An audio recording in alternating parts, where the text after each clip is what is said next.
भर के हम आइल बनी काम हो गइल शाम कुछ कर इंतजाम हो। सुना तारू हो बोली ना जी।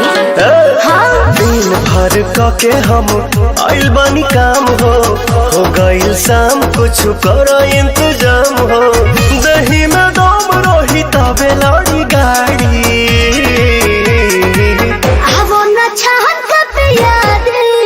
राजा सहरी से तहरी हवना छहन का पियादी राजा सहरी से तहरी।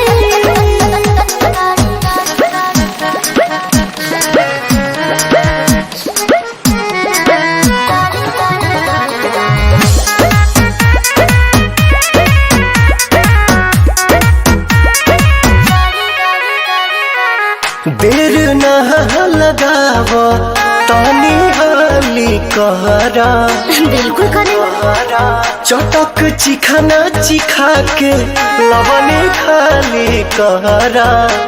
ए राजा जी वही ठमड़िया छटहिया बिछा दी हो तप से लबा